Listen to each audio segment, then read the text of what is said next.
நிசானுடைய நிலைமை கவலைக்கிடமா போயிட்டு இருக்குங்க. வெறும் 2 வருஷத்துல தலைகீழான மாற்றத்தை சந்திக்குது. ஆமாங்க, சமீபத்துல ஹோண்டாவும் நிசானும் ஒரு மர்ஜரை அனௌன்ஸ் பண்ணியிருந்தாங்க. ஆனா அது வந்து ஃபுல்லா மெட்டீரியலைஸ் ஆகல. அதன் தொடர்ச்சியா இப்போ இன்னொரு அனௌன்ஸ்மெண்ட் வந்திருக்கு. நம்ம ஊர்லயே நிசான்ல வேலை பார்க்கக்கூடிய 1000 பேருக்கு மேல இருக்கிறவங்களுக்கு வேலை போகிறதுக்கான வாய்ப்பு இருக்கு. ஆமாங்க, 2007 காலகட்டத்துல Nissan Renault tech and business centre அப்படின்னு நம்ம மஹேந்திரா சிட்டில சென்னையில அவங்க ஒரு டெக்னாலஜி சென்டர் ஒன்னு ஓபன் பண்ணியிருந்தாங்க. அதுல இது வரைக்கும் ஒரு 10,000 எம்ப்ளாயிஸ் வந்து ஒர்க் பண்ணிட்டு இருக்காங்க. இந்த சென்டர்ல அவங்க ப்ராடக்ட் இன்ஜினியரிங், சாஃப்ட்வேர் டெஸ்டிங், அப்புறமா பேட்டரி ரிசர்ச், இந்த மாதிரி விஷயங்கள் எல்லாம் பண்ணிட்டு இருந்தாங்க.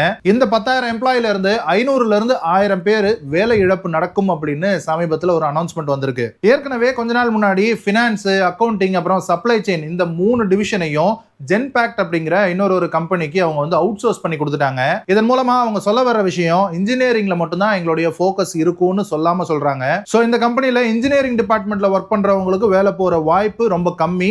பட் அதர் டிபார்ட்மெண்ட்ஸ்ல இருக்கிறவங்களுக்கு அந்த பயம் கண்டிப்பா இருக்கும். இதுல நோட்டபிளான யோசிக்க வேண்டிய விஷயம் என்னன்னா, 2022ல இந்த Reno Nissan technology and business சென்டருக்கு பெஸ்ட் எம்ப்ளாயர் ஆஃப் தமிழ்நாடு அப்படிங்கிற அவார்டு கொடுத்திருக்காங்க. இது 2022ல 2025ல 1000 பேரை வந்து வேலையை விட்டு அனுப்பக்கூடிய நிலைமை. வெறும் 2 வருஷத்துல தலைகீழான மாற்றத்தை சந்திக்குது. இப்ப வரைக்கும் இந்த கம்பெனில ரினோ வந்து 51%, நிசான் வந்து 49% ஷேர் ஹோல்டர்ஸா இருக்காங்க.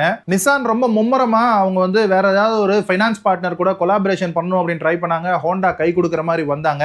பட் அப்புறமா அது வந்து செட் ஆகல. இதனால வேற வழி இல்லாம தனித்து நிக்கிற நிசான் பயங்கரமான சேலஞ்சஸை ஃபேஸ் பண்ணி மறுபடியும் அவங்களுடைய பிசினஸை ரீவைட்டலைஸ் பண்ணணும். சோ அது எப்படி நடக்கும் அப்படிங்கறத பொறுத்திருந்து பார்க்கலாம். இந்த விஷயத்துல உங்களுடைய பார்வை என்னன்றதை கீழே கமெண்ட் செக்ஷன்ல சொல்லுங்க.